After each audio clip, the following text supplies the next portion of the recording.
I got poop.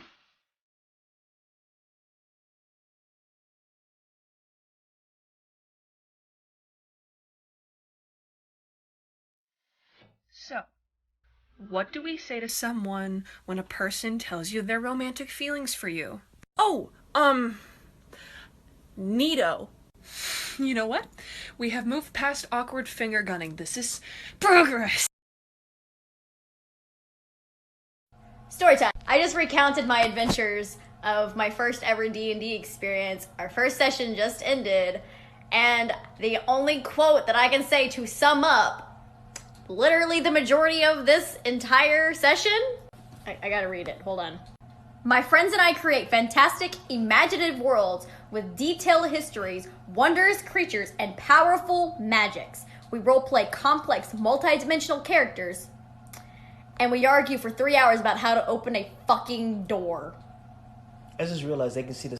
I am serious when I say we spent a good 75% of the campaign trying to open a fucking door. And we argued about this door. We wanted in this door! And someone almost died because of the door! I'm so glad I started playing Dungeons and Dragons. Yay. Behold, the field in which I grow my fox. Lay thine eyes upon it, and thou shalt see that it is barren. Does your party think you're too easy of a DM? Your traps are too simple to get around? Alright, you little fuckers. Whatever your party needs to get to is now on top of a very large stone spire with sheer cliff walls around it.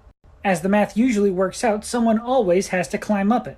As they begin to make their climb, they realize that there's some skeletal figures merged into the stone of this wall. They've now gotten about 1/3 of the way up this wall. Good for them. They're just starting to get pretty proud of themselves when out of the wall emerges a couple ghosts. Now, these aren't the kind of ghosts that just possess you and attack your friends. No, they have a much more specific task in mind.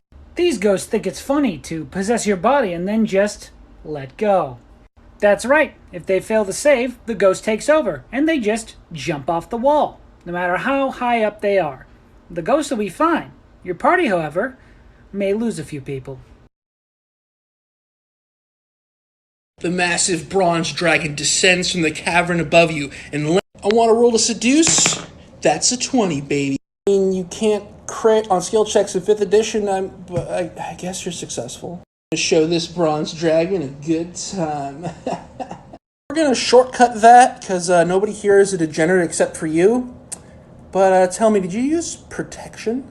I didn't think I would need to use protection. Never have before. Oh, you always should use protection. Give me a Constitution saving throw. Okay. That's a 4 total. It's not going to be good enough. Tell me, have you ever had dragon AIDS? Let me show you what you're missing. Paradise with me, you're winning, girl. It makes you better disappear. The fire's in their eyes and their words are really clear. So beat it. Just beat it. You better run your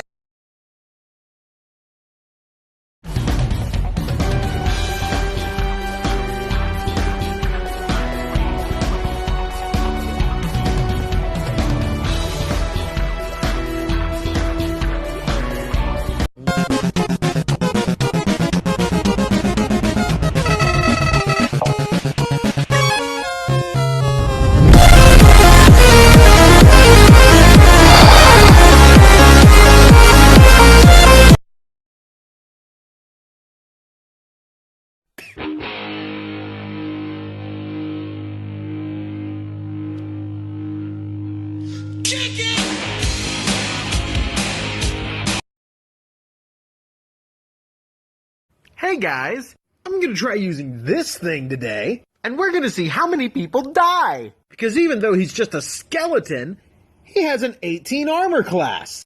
He can cast Inflict Wounds at will. And his killing joke forces you to make a DC 17 whiz save, or you fall prone and you're incapacitated for 1d4 rounds. And don't forget to roll your con save at the end of every round. or your hit points are automatically reduced to 0. And his feature, Mock the Dying, makes it so anybody within 60 feet of him makes their death saves at disadvantage. And as his reaction, he can turn your healing spells into damage. Don't worry, Barbarian. I'll heal you. Oh, God, that hurt. What are you doing? See you after the bloodbath. Keep rolling, my dudes. The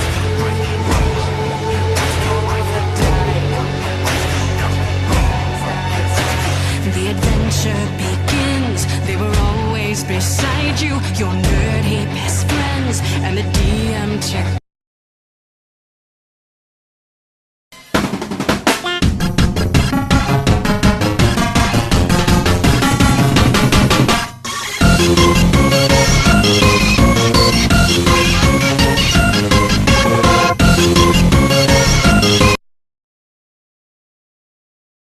I am going to throw a cantrip that makes her look like she's suddenly naked.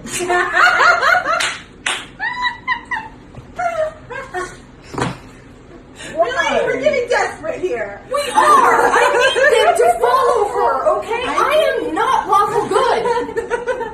I am chaotic neutral. What's minor illusion say? Pull it up. Let's see if it fits this way.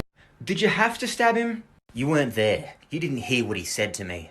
Well, what did he say? What are you gonna do? Stab me?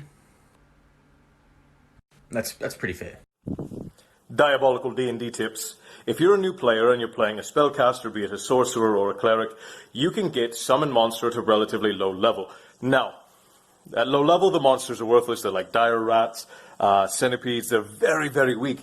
However, there is a loophole in the rules that if your DM's not a dick, you can summon them inside of armor. Not inside of a body, but inside of armor. So then, the creature whom you have summoned inside the armor, that person or thing will be either forced to remove their armor, or if it's undead, which is where this works best, they're not particularly intelligent, so they'll fight themselves and cause damage to themselves. Fucking brilliant. Use it. Cheers, kids. Sylvia, you are a fugitive on the run, not sure from what. You do is just please talk nerdy to me. Talk nerdy. Character alignment's easily explained. Lawful good. Superman, he's the poster boy for this alignment. People perform just and good deeds as perceived by society. Neutral good. Aragorn from Lord of the Rings represents this very well. Does whatever he can to help in accordance to his needs. Chaotic good. Batman is the quintessential chaotic good character, acting out his notions of good without regard of how he accomplishes those goals. Lawful neutral. Zoe from Firefly fits this, acting in accordance to Mal's orders and personal codes without letting her own emotions get in the way all that much. True neutral. The Hulk. He's been a hero, he's been a villain, but doesn't really choose sides. Willingly does what seems best at the time.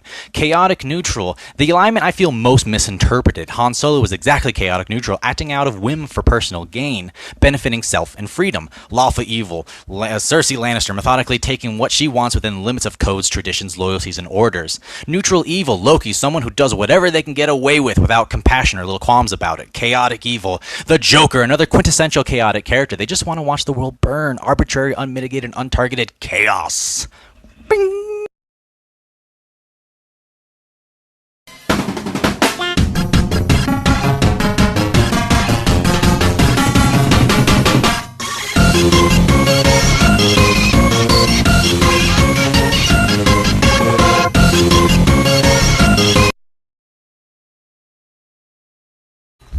Odd things you can put in your D&D game. I do this for my personal games.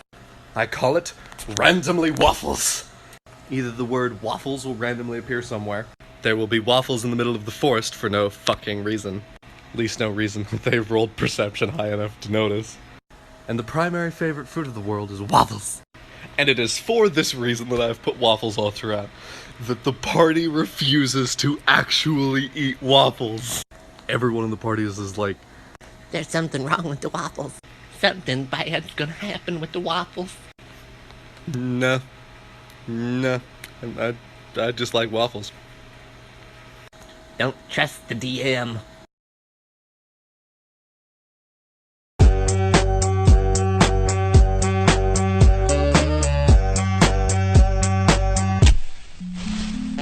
Stop! You violated the law. It's been too long since I've seen a good brawl. I'm just warming up, you pathetic worm!